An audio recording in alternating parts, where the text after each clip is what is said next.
وشفيع نفوسنا أبا القاسم محمد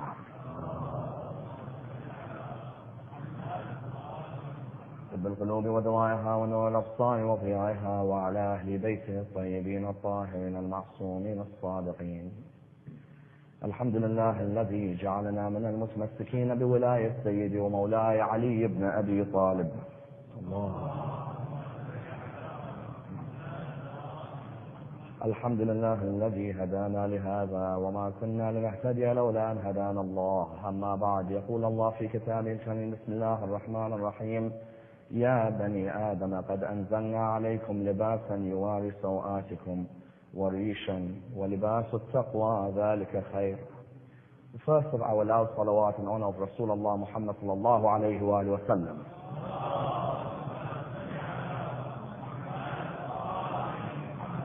The second of our loud salawat in honor of Ammar Nakshawani Ali ibn Abi Talib.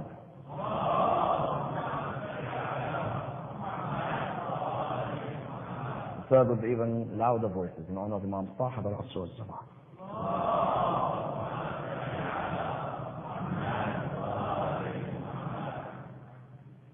Respected scholars, brothers and sisters in Islam, Assalamu alaikum wa rahmatullahi wa barakatuh.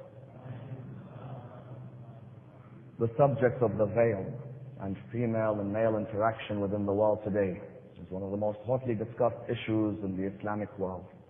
And indeed is an issue that has to be examined in depth in order that we are able to not only help ourselves understand the boundaries that have been set, but also help others understand the philosophy of the veil within the world today, and indeed within human history.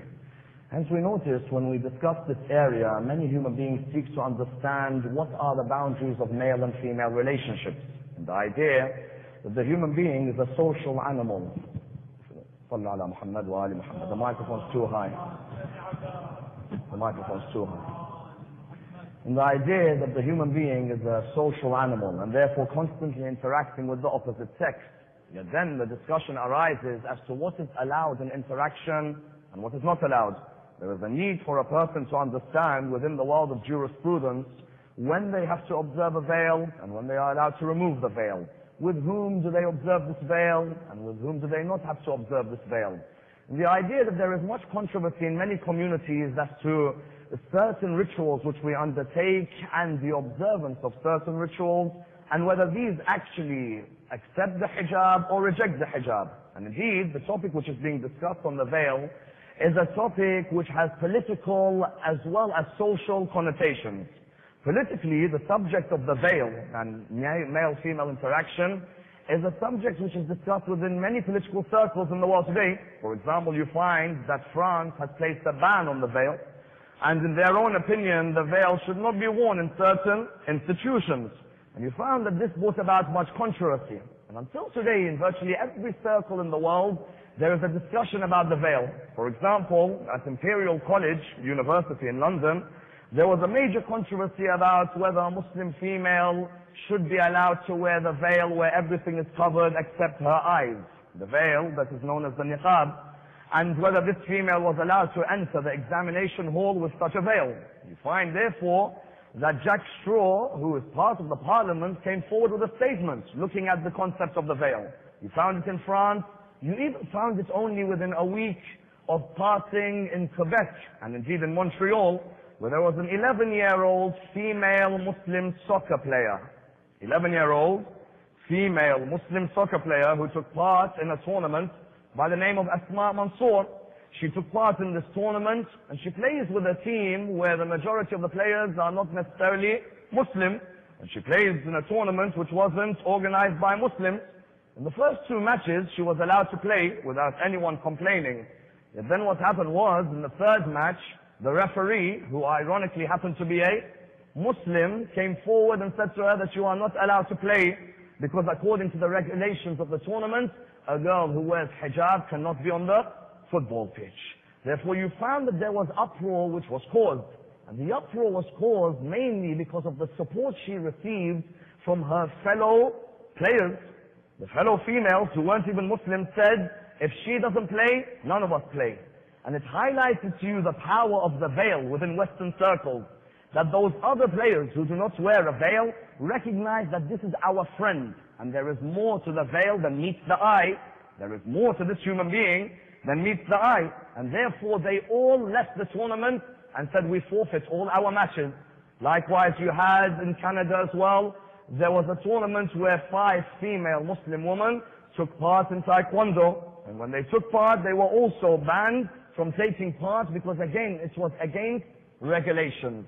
And recently, again in Montreal, there was the case of a female prison guard.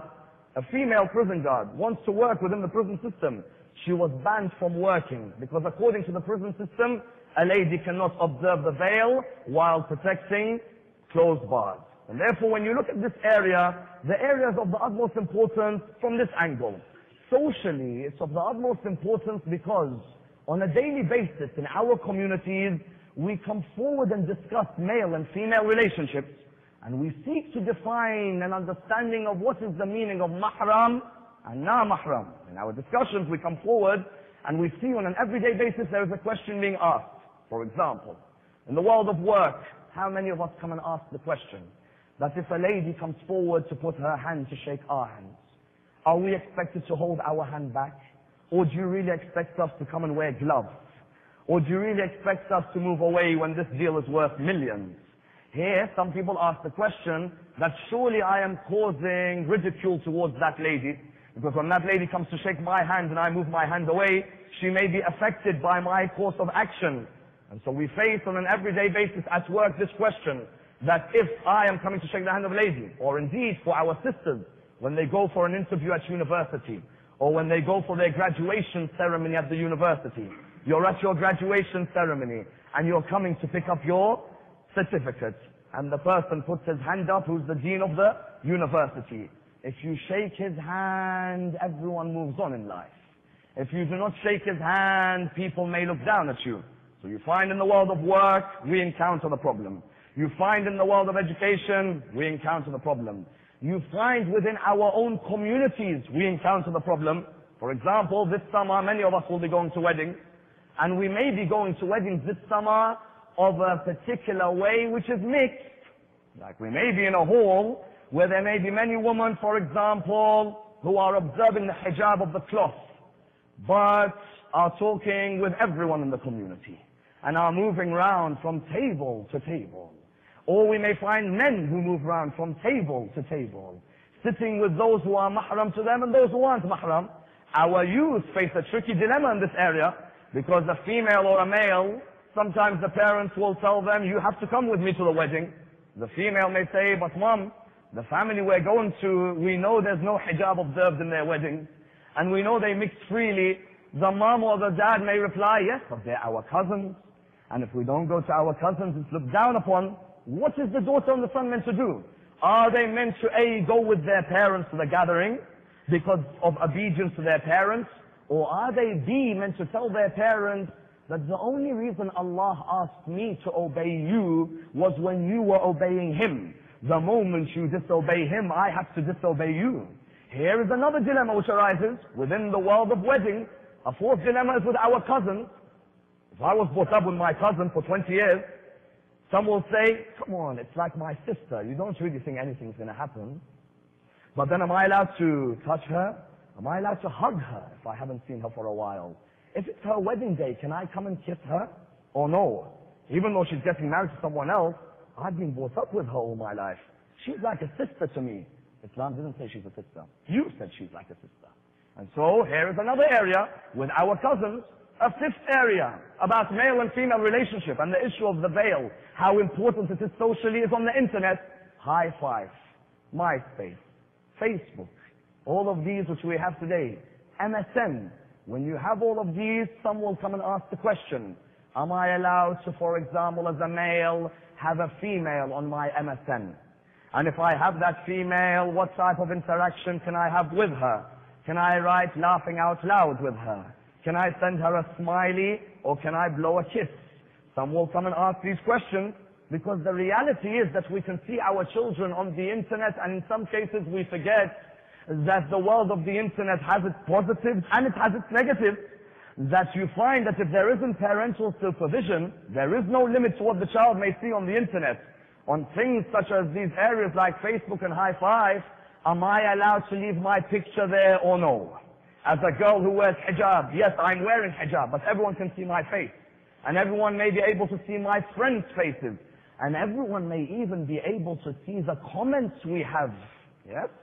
And even further than this, you find that on some of these in the world today, hijab goes completely out of the window. As I remember the example of one person who had told me about someone's profile. The girl has put her picture with hijab. MashaAllah, excellent. What's your favorite book? Quran. Brilliant. What's your favorite musician? Justin Timberlake. Yeah? Quran, Timberlake. It's contradictory. What you find here is written down, favorite book, Quran, favorite musician, Timberlake. And on top of that, when you open the page, who comes on? Is it the Quran that's being played? No, Mr. Timberlake gets ahead of the Quran when you open the page. So here you find that in this world, it's male and female relationship again. Because someone has it in their mind the following thought.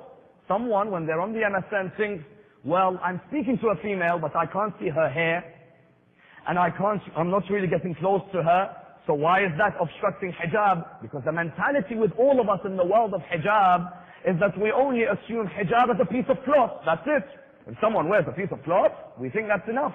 Without realizing to the hijab that there are aspects which are social and there are aspects which are physical. That's why many of us today are bombarded with male and female relationships that are trifling out of control. They are going out of control to an extent in the West today that you find nudity is a norm.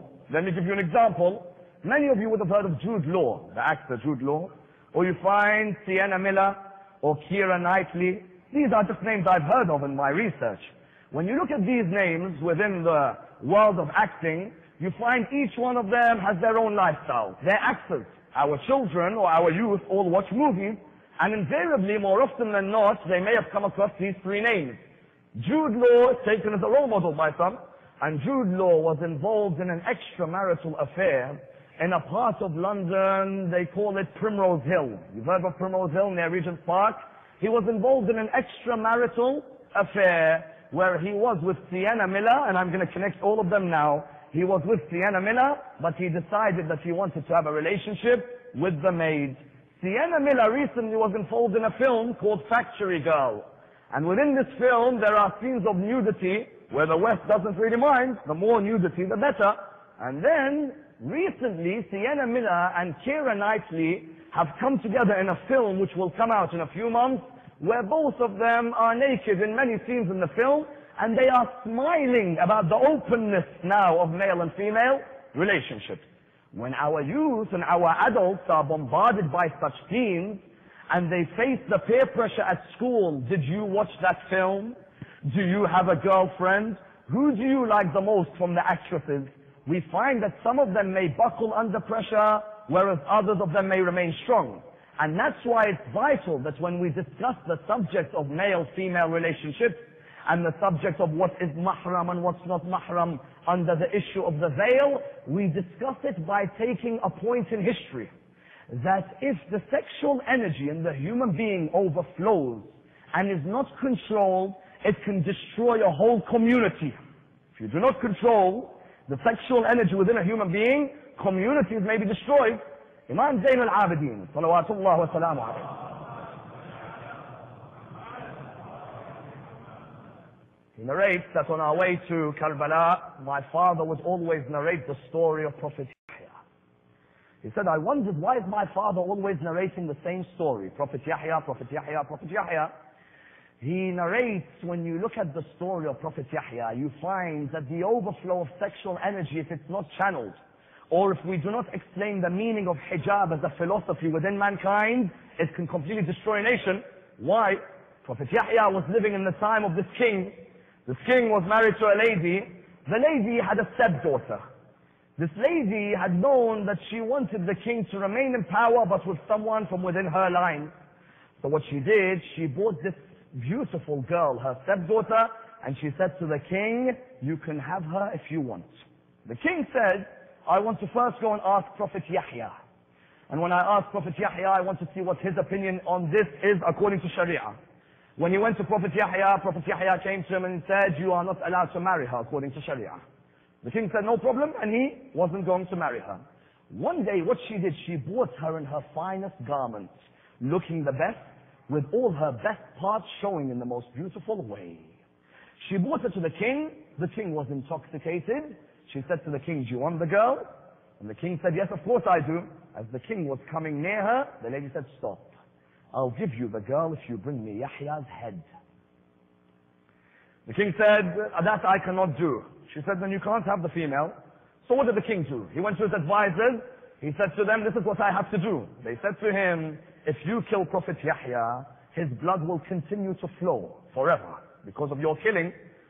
He went about and he ordered that Prophet Yahya become killed. Prophet Yahya was eventually martyred because of the overflow of desire in a world where there was no such thing as na mahram. What you found was that Imam Zain al-Abidin said that Imam al-Hussein kept on narrating the story. Why? He said, only when I reached Sham did I realize why he was narrating the story. He said, because in Sham I saw the head of my father on a plate in the hand of an illicit female, in the same way Nabi Yahya's head was brought in the plate in the hands of an illicit female. The idea was that history repeats itself. There are certain times in history where the overflow of sexual energy, without it being controlled, and without jurisprudence having a part within the discussion, can lead to the destruction of our communities. That's why when we discuss this area of hijab within male and female relationships, many of us seek to look at understanding the philosophy of hijab. Rather than condemning our people for not wearing, what we are looking to do is to educate the world about the meaning of the veil and the components of the veil and the many strands of the veil. And arguably one of the most beautiful verses to examine in order to understand the meaning and the different components of hijab is Surah 7 verse 26, which I have quoted at the beginning of the lecture. What does the verse say? Let us dissect it and then you'll see the meaning. The verse says, Ya Bani Adam, O son of Adam, قد أنزلنا عليكم لباسا يواري سوآتكم وريشا ولباس التقوى. O son of Adam, we have sent down to you a clothing which protects your private parts and which beautifies you, and the clothing which is named taqwa. The verse, when it is dissected, has to be dissected in the following way. Number one, why does Allah begin a verse, O son of Adam? Number two, why does Allah say we have sent down to you clothing? Don't our clothes come from the earth? Number three, what is meant when Allah says the clothing which protects your private parts? What is the discussion here? Number four, what does Allah mean when He says, and the clothing which beautifies you? Can hijab beautify us or no? Number five, what is the meaning of hijab of taqwa? Is it physical or is it spiritual? Let's examine this verse and see what we conclude. Ya Bani Adam. Allah subhanahu wa ta'ala begins verses in the Quran in three different ways. The first way which He begins a verse in the Quran, Ya ayyuhan nas. The second way, Ya ayyuhal ladina amanu. The third way, Ya Bani Adam. Why does Allah begin verses with these ways? The first way is what? Ya ayyuhan nas, O mankind. Whenever a verse in the Quran begins with Ya ayyuhan nas, the meaning is that this verse is addressing the people of Mecca. What do we mean? It's addressing the people of Mecca, and the idea that any verse which begins with Ya ayyuhan nas is addressing the issues of usul ad-din. Because when Rasulullah was speaking to the people of Mecca, you didn't need to go into furu' ad-din. At the beginning, you're discussing the usul. So you look at the verses which begin with Ya ayyuhan nas, they always focus on tawheed, or they focus on nubuwwah, or they focus on the day of judgment. Why? Because the Meccans didn't believe in these areas. So when a verse began with Ya ayyuhan nas, it was discussing with them the pillars of their religion, or the religion of Islam. But when a verse began with Ya ayyuhal ladina amanu, It was looking to focus at the people of Medina. Why? You've already now spoken to Mecca. You are now building the Islamic State in Medina. The people you are now addressing are whom? They are Muslims, they are believers. So the Quran addresses them, Ya ayyuhalladhina amanu. For example, the verse is, Ya ayyuhalladhina amanu, la tuqaddimu bayna yaday Allah wa rasulah. Ya ayyuhalladhina amanu, in ja'akum fasiqun binaba'in fatabayyanu. Ya ayyuhalladhina amanu, la yaskhar qawmun min qawmin asa an yakunu khayran minhum. Here, when Allah begins the verse with Ya ayyuhalladhina amanu, what Allah subhanahu wa ta'ala is addressing is the people of Medina. Ya ayyuhan nas, the people of Mecca. But then why does Allah subhanahu wa ta'ala in this verse say Ya bani Adam? Why doesn't he begin the discussion of hijab with Ya ayyuhan nas or Ya ayyuhal ladina amanu? The reason is Allah subhanahu wa ta'ala wanted to show us that the subject under discussion is a subject related to all of mankind, not only the people of Mecca and Medina. It is a subject which has been discussed before the people of Mecca and the people of Medina. It is a subject which is in the religions which came before the people of Mecca and the people of Medina. Because when you look at the subject of clothing, you find that this is a subject which came pre-Islam, not only during the time of Islam, and it is a subject which is discussed in every generation. Why? Clothing today, every job has clothing. A nurse's clothing is different from a lawyer's clothing. A lawyer's clothing is different from a doctor's clothing. A doctor's clothing is different from a sportsman's clothing. A sportsman's clothing is different from the teacher's clothing. Every nation has a form of clothing within them. Not only this, every single nation has a road which devotes itself to clothing. You go to New York, Fifth Avenue. Go to Los Angeles, Rodeo Drive. Go to London, Old Bond Street. Go, for example, to France, Champs-Élysées. All of these are roads which are dedicated to the world of clothing. You find today there are magazines dedicated to clothing. Magazines like Vanity Fair, for example. A magazine like GQ, for example. All of these magazines are magazines which are dedicated to the world of clothing. When Allah subhanahu wa ta'ala began a discussion on hijab, He wanted to make clear that this discussion is a universal discussion, not a discussion on the people of Mecca and Medina only. Because before this religion, we have instilled the concept of hijab in those who have come before you. Why? Look in Christianity. Go to Paul's letter to Corinthians. Go to the chapter of Corinthians. Go to Paul's letter of Corinthians, chapter 11, verse 10 onwards. You'll find that Paul comes forward and says that the modest female is the one who covers her head. Within Christianity, the idea was that a female, her modesty was displayed by the fact that she covers her head. She doesn't let out her hair. That's why in the world today, within Christian circles, have you ever seen the nun? When you look at the nun, doesn't it sometimes tell you that the daughters of Al Muhammad leave a lot to be desired? Allahu Akbar. When a nun walks in the street and a Shia girl walks next to her, there are some Shia girls who've left so much exposed. And next to her is a lady who hasn't even heard of Zainab, yet somehow wears the hijab of Zainab. You find the nun, when you come to look at the nun, there is not a single piece of hair which is showing. On the basis of Paul's letter to Corinthians, Christianity had within its concept the idea that a female's modesty was within her dress. That's why we find within the discussions, when you ask a nun, why is it that you cover yourself in the way that you do? She'll tell you, it's not just because I love Mary. No, love is not enough. It's not as well enough for me to visit Mary. No. Nor is it enough for me just to cry for Mary. No. Mary, my love towards her can only be shown when I submit to a lifestyle like what she submitted to. Because sometimes when a female sees a role model, she can cry for her. Is that enough? No. You can go ziyarah to the place where she is buried. Is that enough? No. You can even do majalis for her. Is that enough? No. You can learn about her life. Is that enough? No. The moment you submit to the way she lived her life, that is when you show your love is unconditional. Not I'll hear about Zainab's hijab. but all the other areas I'll accept, but the hijab I'm still not sure about. The idea with the nun is that she says, yes, I love Mary, and I cry for Mary, and I visit Lourdes, or I visit Fatima in Portugal, but only when I wore the scarf can I say I truly submitted to the way of Mary. Therefore, when Allah began the verse, Ya Bani Adam, the idea was to show us that whenever you want to discuss hijab in the West or in the East, in any generation, discuss it that it's a universal concept, not an Islamic concept. It's a universal concept. Let's continue with the verse. Ya Bani Adam, قَدْ أَنزَلْنَا عَلَيْكُمْ لِبَاسًا. We have sent down for you a form of clothing. Do clothes come from heaven?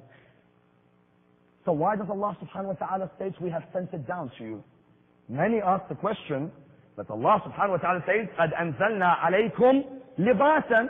But we know very well that clothes do not come from heaven. Clothes, for example, are manufactured. All wool is taken naturally. Some clothes are condensed. Some clothes are compressed. Some clothes are stretched.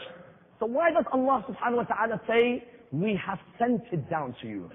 The reason is that Allah subhanahu wa ta'ala is stating to us that the origin of the laws of your clothing began in the heavens and ends with the people of the earth. That when you want to know the meaning of hijab, hijab was not originated through the laws of the human. Hijab was originated by myself in the heavens. Because what Allah subhanahu wa ta'ala is saying, there are certain necessities for the human being which we have originated the laws of in the heavens for the people of the earth. For example, Allah subhanahu wa ta'ala knew that the human being needs to breathe.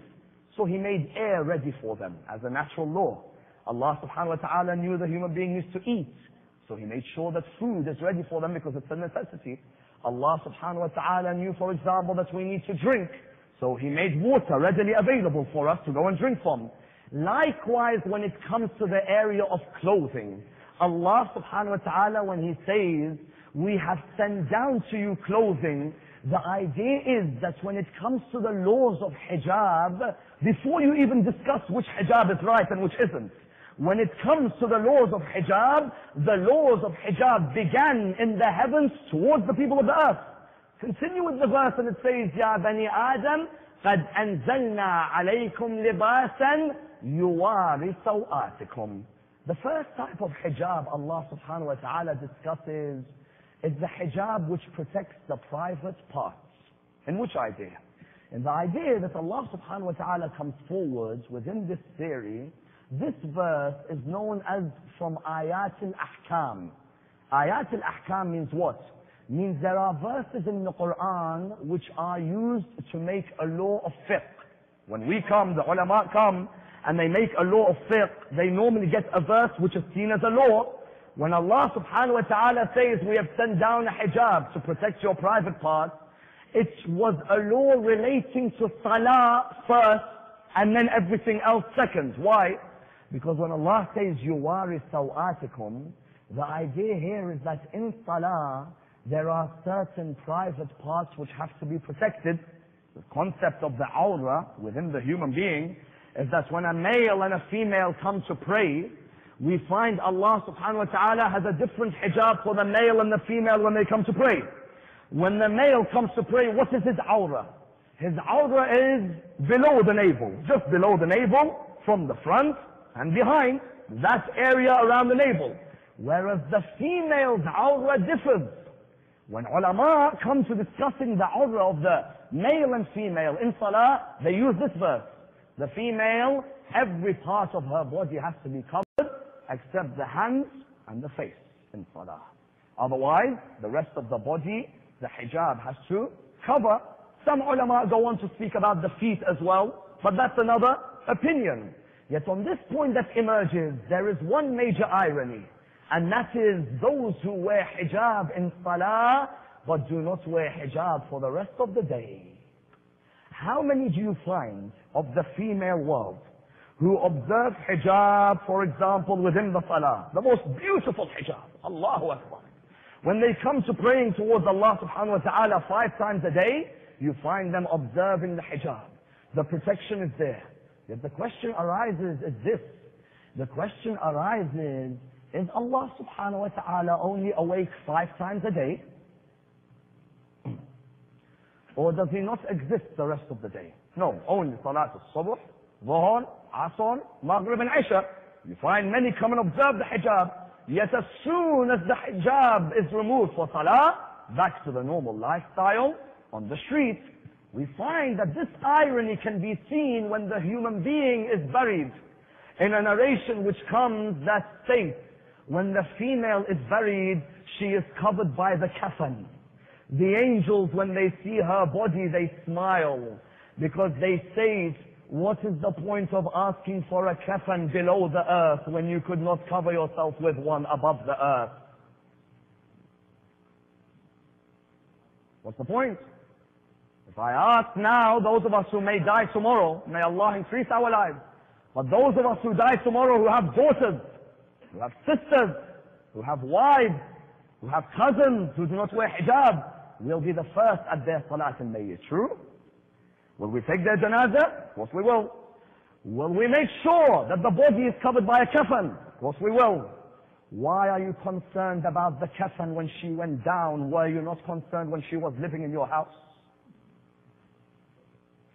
Hussein ibn Ali on the 10th of Muharram has a number of things which he does, which shows to you how concerned he was with the hijab of his daughters and his wives and his family. And the problem in the school of Ahlul Bayt today is that some parents are more concerned that their daughters' teeth do not become black because of eating sweets, and are not concerned about their daughter's chastity in public. When I see my daughter at the age of 7 eating sweets, I tell her no more. She cries to me. She says to me, please, I want just a little bit more. I say, no way, no more. She cries and cries, but she doesn't understand the wisdom behind what I'm doing. The wisdom behind what I'm doing is I'm trying to tell her, if you eat this many sweets now, all your teeth will fall off. Only later on, when she reaches the age of 18 or 19, she says to me, thank you, Daddy. Thank you very much. Because you knew something which I didn't, I thank you for stressing on looking after it. What do the fathers of Al Muhammad say today? I don't want her to wear hijab. Why? Let her wear when she's ready. When she's ready, the problem is a relative statement. Those who say, how many do you see in the West today say, but I am not ready now. I still want to have a good time. And then maybe later on, Hajj, marriage, and so on, then we'll get ready. That's when we'll wear hijab. Here you find that there is a lack of fathers and mothers in the world today who tell their daughter, come here and sit next to me. Oh, you who cried for Zainab. Oh, you who hold majalis for Zainab. Come sit next to me. I want to explain to you what your grandmother went through on the 10th of Muharram to make sure that you were able to be blessed with Al Muhammad's worth. That's why Imam al-Hussein, 10th of Muharram, I'll narrate to you 5 or 6 incidents on the 10th of Muharram, which showed you how much as a father he cared about not only his daughters that were there, but his daughters to come until the year 2007. 10th of Muharram. First, he asked his daughters to wear the maqani'. The maqani' were what? The maqani' were covers on top of their hijab. Why? Because he knew that he said to them, I may die. I might be killed. When I am killed, there'll be no one to protect you. They may come and try and snatch off your hijab, and when they come to try and snatch it off, you should already have a cover which is there. First thing. Number 2, when he was returning Ali Akbar. Ali Akbar had just been butchered. Imam tried to pick him up. The pieces were everywhere. He tries to pick him up. When he returns him to the tent, listen to what he does. He returns him back to the tent. When he returns him, Sukaina was within her tent. She heard Ali Akbar had just been killed. What did she do? Narration says she pulled her hijab off. But of course she's within the tent. She's within those who are mahram to her. She was just about to leave, as an 8-year-old, just about to leave the tent, because you can understand, when your big brother has just been killed in the way he has, you want to leave to go and receive his body. Her father said to her, Sukaina, ittaqillah, fear Allah, stay where you are. Why? He knows how pure she is, but he knows there is a moment where he has to tell her that stop, fear Allah, the way you're living there, I do not accept, I am your father. I know your brother has just been killed, but maintain hijab, do not lose it. Number 2. Number 3, when he is lying on the ground on the 10th of Muharram, a hadith narrates to us his body was full of arrows. He tried to move one way to try and put his body, but the arrows were on that side. He tried to move another way. And this is an example to all those fathers and mothers who live luxury lifestyles. Just for a moment, sit down and think what Abu Abdullah went through for you. Arrows on one side, arrows on the other. And he tries to lie down, but he can't. So he makes a small pit of sand and he lies on it. He lies on it. When he lies on it, they make an order. Shimr bin al-Jawshan makes an order. Go towards the daughters of Hussein and his sisters and pillage and burn their tents. With all the arrows on him, on that purest of bodies, with all those arrows, he tries to stand up and he falls again. And he tries to stand up and he falls again. And he comes out with a statement, he says, "O Shia of Abu Sufyan, if you are not free, if you are not going to be following a religion, at least be free men. Those ladies have not done anything to you. You want to kill me? Kill me." What was the one thing which made him stand up? The moment he heard that his daughter's hijab may be ripped off them. He couldn't take it. The Shia man Muhammad today, it's a norm. He goes to a wedding, he sees his daughter, his friend's daughter, every Tom, Dick and Harry's daughter sitting with him. And he finds that there's no problem, that there's no hijab, no problem. Whereas Hussein ibn Ali tries to get up and he falls, and tries to get up and he falls. Try having that many arrows in your body one day and see how concerned you would be. Then again, what does he do? Again, on the 10th of Muharram, there's a narration which is there, and even further than the 10th of Muharram, there is a narration that Sukaina comes to his body. When she comes towards his body, the only thing she says to her dad's body, she knows he has passed away. Do you know what she says to her dad? The only thing she says to her dad is this. She says, "Dad, do you know what they've done to us while you have died? They have tried to uncover us. They've tried to remove the hijab from us." Sukaina, talk about other things. No way. There's only one thing which is there to be discussed, my father, and that is the purity that you built in our house. To protect our private parts, they are trying to remove it. That's why when they reach Sham as well, look at all these examples. Don't take Ashura and the 10th of Muharram as simply being a ritual. The 10th of Muharram was a day where legacies were built. The 10th of Muharram was a day where the human being reached the highest level of sacrifice. When they went towards Sham, they came in Sham. Sahal bin Sa'd al-Sa'di narrates, "I heard that there was Eid in Sham. I wondered, why is everyone happy?" They said, "Hussein has been killed." He said, "Hussein, grandson of Rasulullah?" Yes. He hurried and he saw Imam Zayn al-Abidin. When he saw Imam Zayn al-Abidin, Imam had the Jami'ah which was around his neck. Imam saw Sahal, said to him, "Can I do anything for you?" Imam said to him, "Can you give me a piece of cloth?" He said to him, "Why?" He said, "I need to put that cloth between my neck and the chin, because it's rubbing too hard on my neck." You know, Imam al-Baqir says, when I was washing my father's body, the mark 35 years later was still on his neck. So I don't know what type of chain they have put there, but the mark was still on his neck. He said to him, "Give me the cloth," and he put the cloth. Then Sahal saw Sukaina. Sukaina and the Imam were there, and they asked him to pay the person who's in charge of the heads. Imagine you're an 8-year-old and your father's head is on a spear in front of you. She said, "Can you pay the person who's in charge?" I said, "Why?" They said, "Because the people's eyes are all towards my father's head and therefore towards us. And we are brought up in a house where no one looks at us. Now the attention is all towards us. An 8-year-old has more concern, barefooted and tiptoeing." When I say tiptoeing, do you know why I say tiptoeing? Because they chained each of the companions through the neck. Now Sukaina was only 8. Maybe her auntie was taller, or Kulthum was taller, but Sukaina has to tiptoe because she's trying to keep up with the chain. But the only thing that keeps her going is that she says, "Remove the head from me." That's why on this area of protection of the private part, there is a story narrated to Ayatollah al-Khuwayi, may Allah bless his soul, which is narrated that the people of Kuwait, and bear this in mind about the birth, protecting the private part, The people of Kuwait used to come towards Najaf when a member of their family would die, and they would go and bury him in Wadi Salam, if it's the male or the female. I want every lover of Zainab and every lover of Fatima, from the male side and the female side, to please take this one story into their life. It's a first-hand story from Ayatollah al-Khoury.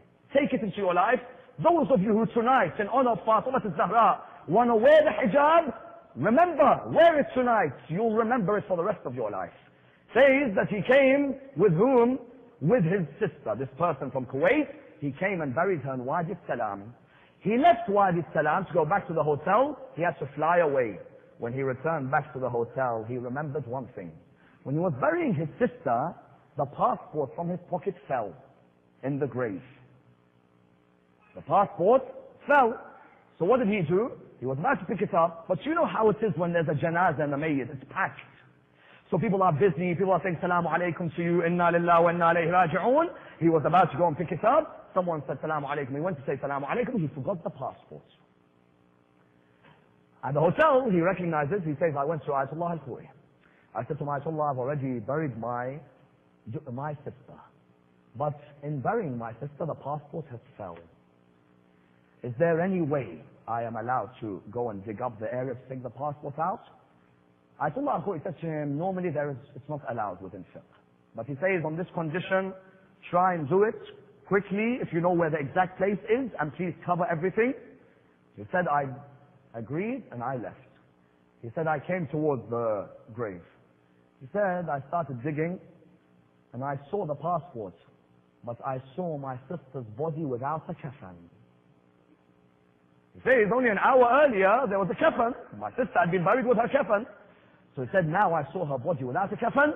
I quickly dug up, went back to Ayatollah al-Khoury. He said, I said, Ayatollah al-Khoury, my sister, we buried her with a kafan.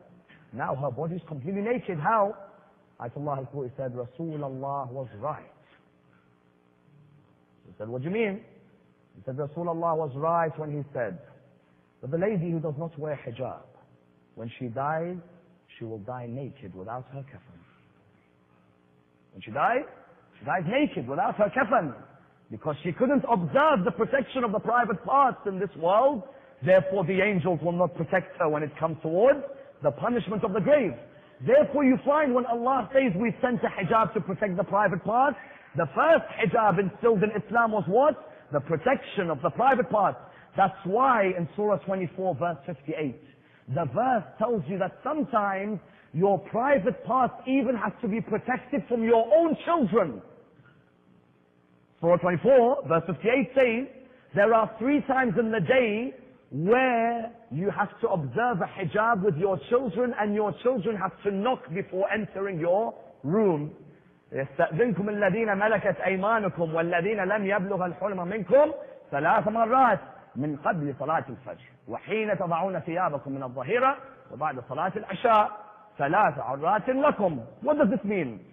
3 times in the day Allah subhanahu wa ta'ala said you have to protect, even be mahram with your own children before they pass puberty. The idea being, before a child passes puberty, if we can have the child, sallu ala Muhammad wa alayhi wa sallam. I can't concentrate. I can't concentrate, I'm sorry.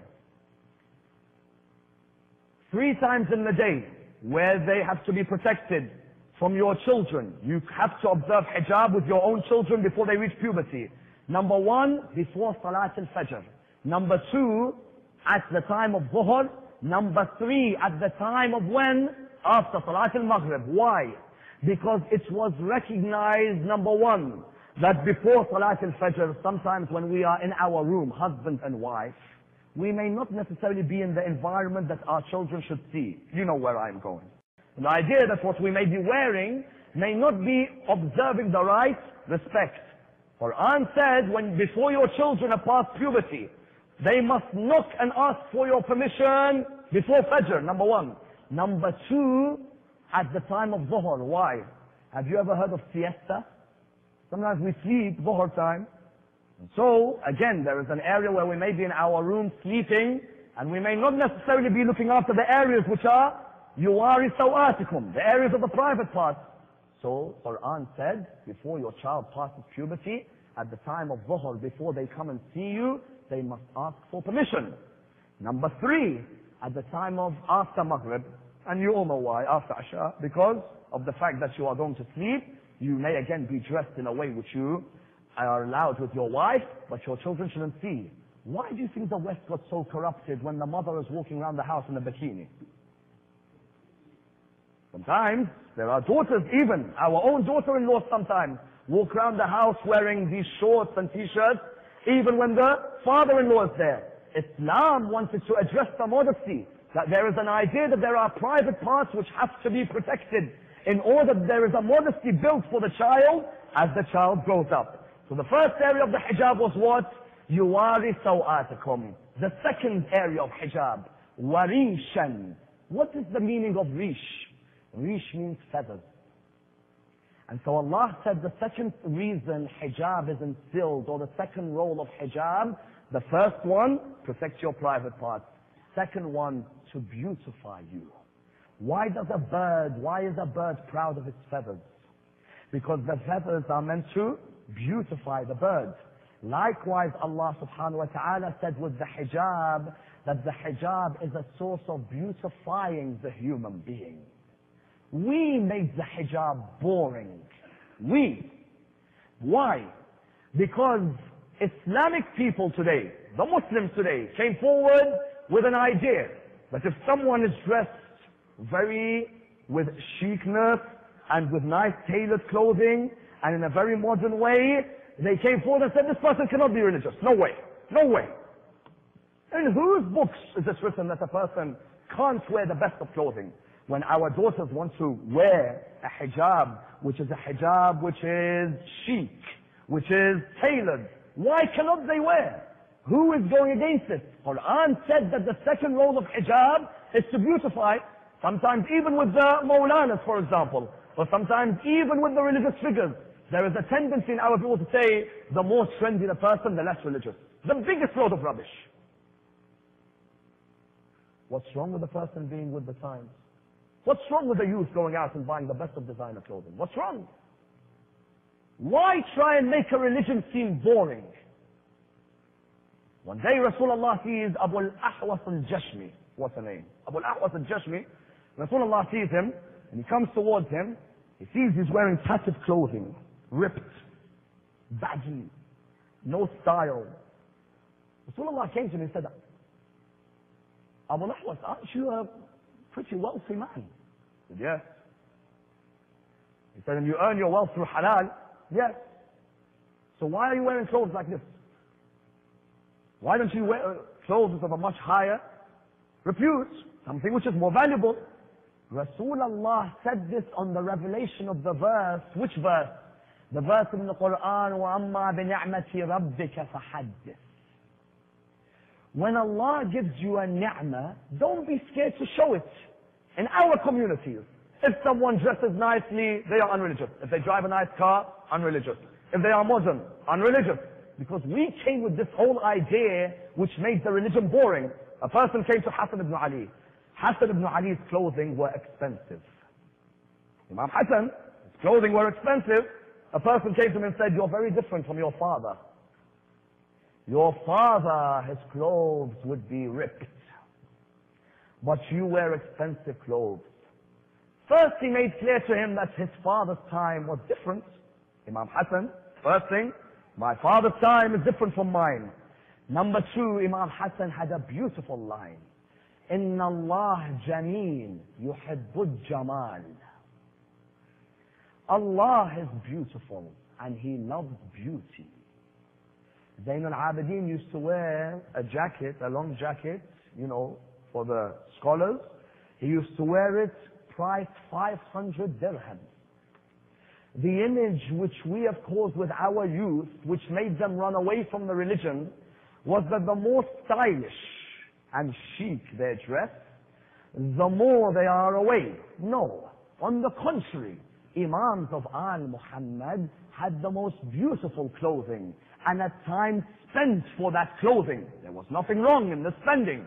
When our youth wants to go out today, if our daughter wants to wear a beautiful hijab, and she's covered her private parts, Say the hijab is designed by Prada or by Armani or any of these.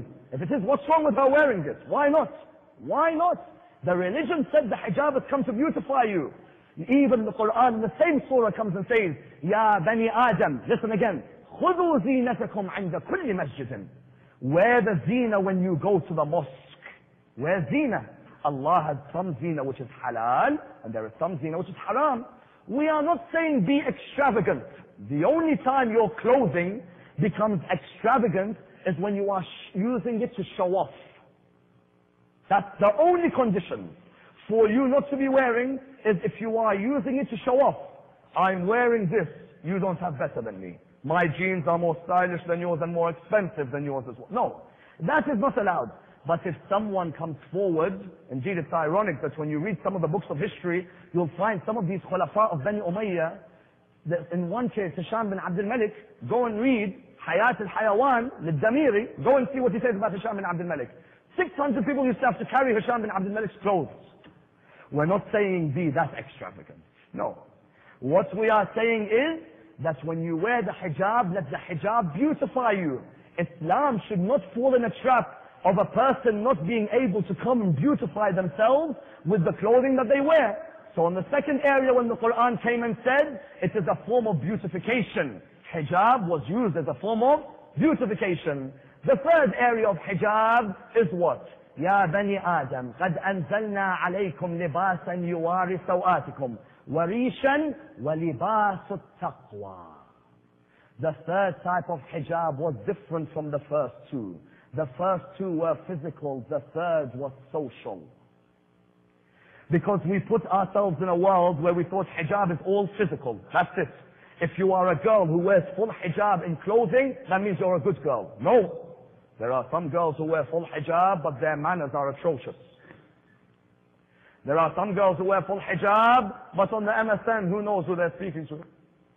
Here we find that we look at the idea hijab is a combination of the physical and a combination of the spiritual. And the idea that Allah said the first type of libas is taqwa. Is taqwa physical hijab? No. Taqwa is the hijab of the eyes. Taqwa is the hijab of the way you talk with those who are not mahram to you. That's why you find Fatimah al-Zahra, salawatullah wa salamu alayha. Fatimah al-Zahra, in the famous incident which has been narrated by many, when Rasulullah brings the blind man home. Fatima wears her hijab. And so Rasulullah asks her, in order that the hadith is heard by all, he asks her, "Oh Fatima, but the man is blind." She replies, "He cannot see me, but I can see him." I thought hijab was just cloth. No. Hijab of taqwa is where the eyes go. Those of you who have been to certain Gulf states, boy, they can wear everything, but those eyes can do more talking than anything else. Don't ask what I was doing looking. I was actually trying to look down. But the point here was what? The point here is that the eyes can sometimes do more talking. Fatimah al-Zahra said what? She said, "He can't see me, but I can see him. That's it. My hijab is gone. Because I, as the daughter of Muhammad, have to be someone who lowers her gaze when I speak." That the hijab when you are with a non-mahram. Do you know how many weddings there are in communities today where a person comes and kisses, for example, a lady comes and kisses the groom. She says, "I've seen him grow up." Is he your nephew? No. Oh, he must be your grandson. No. Son, definitely. No. What is he? Close family friend. Close family friend, we can't come and kiss. Yet you find it's normal within some communities that the hijab of the taqwa is not there. And that's why within the mixed gathering, one of the biggest problems that arises isn't whether a lady is covering her hair. That's not where the problem is. The problem is if every man is speaking to every lady within these gatherings, Salamu alaikum one day can lead to other things afterwards. Who knows? The worst thing is that the people don't hear about it. It's only the Mawlanas who have to deal with it later on when the trouble occurs between the husband and his wife and the mistress. The reality here is what? That the more you're going to open the gatherings, the less the hijab will be observed. When Musa took Shu'aib's daughters back to Shu'aib, he knew he was not mahram to them. So he knew he couldn't speak to them the whole journey. So what did he do? Nabi Musa said to them, because I'm not mahram to you, this is what you should do. Get some pebbles and throw them in front of me.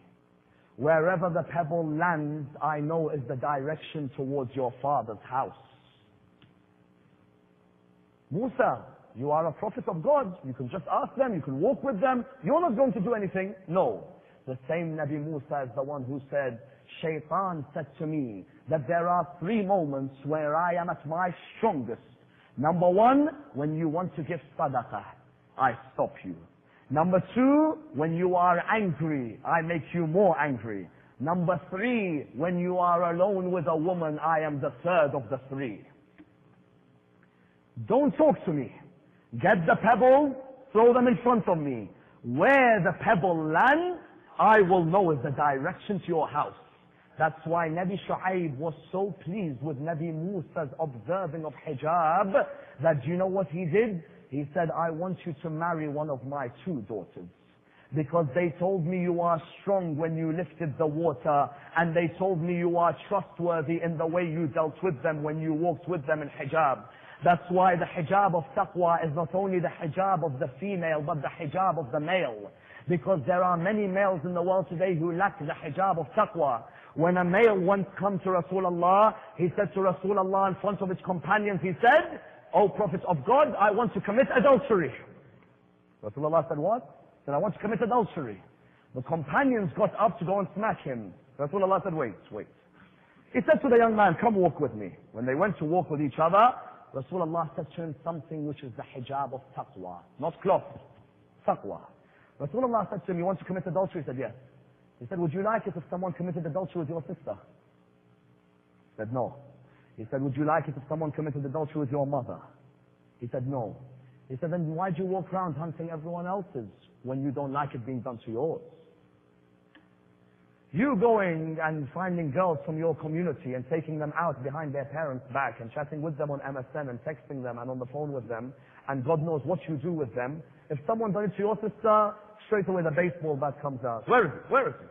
Where is the one who spoke to my sister? Oh, so it's all right for you to go to everyone else's sisters, but for your own sister, no? The hijab of taqwa for the male was what? Was that I treat the females like my own sister. If I don't want no one touching my sister, I should not want anyone coming near every other female in the community. And therefore the hijab of taqwa was the 3rd hijab. And that's why Sayyidah Zainab was willing to give everything away just to ensure that these 3 hijabs were protected. Awn and Muhammad was not easy to lose. Your sons who you've seen blossom and grow up. You know what she says? She says, I never cried for them until I went back to Medina. Do you know why? She said, Aba Abdullah didn't have a mother there to cry for him. So she says, I had to take everything on board for Imam al-Hussein. She says, only when I had got to Medina, I saw their 2 mattresses in the house. And their mattresses were empty, and that's when I began to cry for them. It is difficult, but what did Sayyidah Zainab establish for us? She established for us the idea of the protection of the hijab. Because when Imam Zain al-Abidin was asked, what were the worst moments for you? Was it when Hussein was beheaded? He said no. Was it when Abbas's hands were cut? He said no. Was it when Akbar's spear hit? He said no. They said to him, then what was it? He said, Ash-Sham, Ash-Sham, Ash-Sham. What happened to my auntie Zainab was the worst moments for me. They would come with their spears and hit her. They would whip her. They would chain her. They would throw rubbish at her. Imam says, I saw people throwing rubbish at her when she would walk. Yet she continued valiantly because it was her speech in the court of Yazid in Sham. It was that speech which was the foundation of hijab in the year 2007. Were it not for that speech, no daughter of Al Muhammad would have observed hijab. And that's why now when I narrate to you the whole speech, listen to it but contemplate. Because many of you in this hall today have been to Sham. I want you to take your body now today and your soul, take your soul to Sham just now. Those of you who have been to Sham, take yourselves to the court of Yazid and listen to the words of this grand lady and what she said in her momentous speech. Bismillah ar-Rahman ar-Rahim. All praise is due to Allah, Lord of all the worlds. And peace and blessings be on His Prophet. And Allah was right when He said, the evil will be the end for those who committed evil, because they rejected our communications and used to mock them. O Yazid, you think that God has made you honorable and made us contemptible? Now that in your belief you have been severe towards us, you have blocked the earth's zones and the heaven's horizons, and you have left no solution for us. Do you think that your reputation before God has led you to victory? You strut with self-conceit and with pride. You crow with pleasure now that you see that the affairs of the world have turned for you, that our government is allocated to you, and that our affairs have been arranged for you. Get off your high horse. Have you not read in the Quran when Allah subhanahu wa ta'ala says, let not those who disbelieve think that our granting them respite is good for their souls. Rather, we grant them respite so they may add to their sins, and for them there is a painful chastisement. O you whose father was freed by my grandfather. Listen to the wording. O you whose father was freed by my grandfather, is it just that you place your wives behind a curtain while the daughters of Rasulullah are taken as captives? Is it fair that you disgrace them and you unveil their faces so that all the people can see them, from the stranger to the acquaintance, from the noble to the noble, while none of their men are there to assist them or support them? How can one hope for sympathy and compassion from someone whose mother chewed the liver of the nobles and who was born from the blood of the martyrs? This is not rare for someone who has always looked down at us as adversaries. You look down at this mortal blow and do not consider yourself a sinner over this sin. You boast about your disbeliever ancestors wishing that they were present, so that they may laugh at the screwful slaughter of Ammar Abdullah. You strike the lips and the teeth of Ammar Abdullah al-Hussein. Do you know what he used to do? He would play with the lips and the teeth of Imam al-Hussein next to him. You strike the lips and the teeth of Ammar Abdullah al-Hussein, the master of the youth of paradise. And you have shed the blood of the progeny of his household, the sons of Abdul Muttalib, the heavenly stars on earth, and you wish your ancestors were present. She then says, we'll soon be patient, since soon you will be joining them. Then you'll wish your hands had withered away and you were dumb, so that you could not have acted what you acted, nor said what you said. Oh Allah, give us our patience, and oh Allah, give us our due right, and oh Allah, send your chastisement on the oppressors. Then she said, O Yazid, by God you have cloven your own skin and flesh and blood. Soon you'll be meeting the messenger of Allah, where Allah turns distress into tranquility with the heavy baggage that you have. You have shed the blood of his house, you have taken his children as captives, and you have taken his children and killed them. Then she says, reckon not those who have died in the way of Allah as being dead, rather they are alive, receiving sustenance from their Lord. Enough for us is that Allah is the judge, Muhammad is your adversary, and Jibreel is the supporter. The one, listen to what she says, the one who paves the way for you to dominate over us will soon find out whose army is weaker and whose thoughts are inferior, and the retribution that will come towards him. Now listen to this line. Although the plight has made me speak to you, I find speaking to you of little value, but your scolding is great. Therefore I will continue to scold you. The eyes are tearful and the hearts are sorrowful. How ironic it is that the members of the party of God are killed by the members of the party of Shaitan. Our blood drips from their pores and our flesh from their mouths. How ironic it is that their bodies are alone in Karbala, next to the wildebeests and next to the desert wolves. What you take with you as booty today will be seen as indemnity tomorrow, and you will see what you have sent in advance. I do not complain to Allah and I trust Allah. Why? She says, oh Yazid, however hard you try, you will never be able to obliterate our love and our memory from the hearts of the people. Look until today, the people love Sayyidah Zainab and visit her. You will never be able to obliterate our love and our memory from the hearts of the people. Then she says, oh Yazid, you will never be able to eliminate the stigma of this oppression. Your government is transitory and your ideas are unstable. Soon you'll be meeting Allah subhanahu wa ta'ala, where you'll hear the cry, أَلَا لَعْنَةُ اللَّهِ عَلَى الْقَوْمِ الظَّالِمِينَ. Then she says, we thank Allah subhanahu wa ta'ala, who has given us happiness, and He then gave us martyrdom, and then He gave us blessings. Oh Allah, I ask you to give retribution to these martyrs. Oh Allah, I love you, and I thank you. When she gave this momentous speech, she shook the whole of Sham, and she took it upon herself to defend Imam al-Hussein.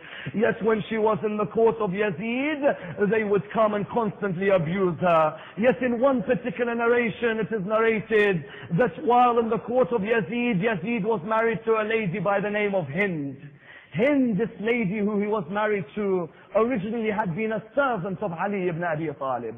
And then she was in the house of Imam Hassan. When Imam Hassan was poisoned by Muawiyah, Muawiyah took her on board. When Muawiyah took her, she stayed in the house of Yazid. When she stayed in the house of Yazid, she was sitting in her house. Sham was in a state of Eid. When Sham was in the state of Eid, all of a sudden, her servant came towards her. When she came, she said, "Oh Hind, there is a group of people who have come. Why do you not get changed and come out and be ready?" So she got changed, she came out, she asked her servant, listen to her words. She asked her servant, she said to her, "Who are the people who have come?" And the reply came, "The people who have come are from Medina. We do not know who they are, but they have come as captives." So she said, "Welcome to the people of Medina," and she entered the palace of Yazid. She went and she sat on her throne. Sayyidah Zainab was chained and she was robed. Sayyidah Zainab was sitting in front of Hind. Hind looked at Sayyidah Zainab. Sayyidah Zainab looked at her. Sayyidah Zainab then looked at Kulthum. Sayyidah Zainab began to say to Kulthum, "Oh Kulthum, do you see that lady who she is?" Kulthum said to her, "I do not recognize her." Sayyidah Zainab said to her, "That lady is Hind. Do you remember she used to serve us when we were younger?" Allahu Akbar. When Hind came, she said, "Welcome to the people of Medina." She got off her throne and she sat on the ground. But she didn't recognize who she was speaking to. She said, "Welcome to the people of Medina." Sayyidah Zainab began saying to her, "Do you know any of the families of Medina?" She said to her, "There is only one family that I know in Medina who I used to serve when I was younger." Sayyidah Zainab said to her, "Which family was that?" She said, "The family of Ali ibn Abi Talib." Sayyidah Zainab said to her, "Which of the family do you want to know about?" She said, "Can you tell me how Abu Abdullah is doing?" She hadn't seen Abu Abdullah for a number of years. She said, "Can you tell me how Abu Fadl is doing?" She then said, "Can you tell me how Kulthum is doing? I saw her when she was younger." She then said, "Can you tell me how Sayyidah Zainab is doing? I haven't seen her for many years." Sayyidah Zainab looked at her. She said to her, "Abu Abdullah's head is on that spear over there." She then said to her, "Tell me, where is Abu Fadl?" She said, "Do you remember Abu Fadl's hands when you were younger? Do you remember embracing them?" She said, "Yes." She said, "Abu Fadl's hands have been taken away from him. His head is the one there." She said to her, "Where is Kulthum?" She hadn't recognized Kulthum. Imam al-Khomeini has a narration. He says, "In my dream one day I saw Kulthum. She was crying. So I said to her, Kulthum, why do you cry?" She said, "Tell my Shia that they remember my sister Zainab, but they never remember me. That I saw what she saw as well." She said, "So where is Kulthum?" At the Imam at this moment, Sayyidah Zainab pointed towards Kulthum. She then asked the question, "Where is Sayyidah Zainab?" She said to her, "Do you not recognize me now that I am in your court? Do you not recognize my hair now that it's become white? Had you seen what I saw with Abu Abdullah, you would have cried as well." Hind began to hit herself. She took off her hijab. She ran in the court of Yazid. Yazid said to her, "How dare you take off your hijab?" She said, "You tell me about my hijab. How about the hijab of the daughters of Fatima al-Zahra?"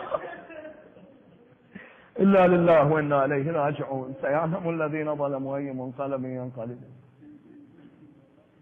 واللعنة الدائمة على القوم الظالمين. We pray to Allah subhanahu wa ta'ala with the following dua. بسم الله الرحمن الرحيم اللهم إنا نرغب إليك في دولة كريمة تعز بها الإسلام وأهله وتذل بها النفاق وأهله وتجعلنا فيها من الدعاة إلى طاعتك والقادة إلى سبيلك وترزقنا بها كرامة الدنيا والآخرة.